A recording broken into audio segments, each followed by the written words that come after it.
సాయి ధరమ్ తేజ్ గారికి నేను ఒక చిన్న సలహా ఇవ్వాలనుకుంటున్నా. ఏంటంటే, మీకు సినిమాలు చేయలేకపోతున్నారు మీరు, లేదంటే మీ సినిమాలు ఆడట్లేదు, మీరు రాజకీయాల్లోకి రావాలనుకుంటున్నారంటే చాలా మంచి విషయం. ఎందుకంటే మీరు తప్పకుండా రాజకీయాల్లోకి రావాలి. మీకు ఆ స్ఫూర్తి అనేది ఉన్నది.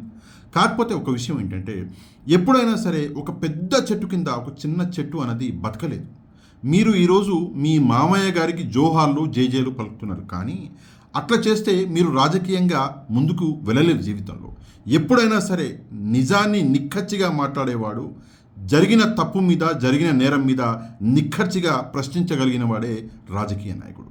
ఇన్ని నేరాలు ఆంధ్రప్రదేశ్లో జరుగుతుంటే, ఇంతమంది అమ్మాయిల ప్రాణాలతోటి ఆడుకుంటుంటే, రోడ్ల మీద దారుణాతి దారుణంగా ప్రజల్ని నరిగి నరిగి చంపుతుంటే మీరు ప్రశ్నించలేకపోతున్నారు అంటే, ఈ పెద్ద చెట్టు కింద నుంచి మీరు ఆ నీడ నుంచి బయటికి రావాల్సిన అవసరం ఉన్నది. ఒక్కసారి ఆలోచించండి.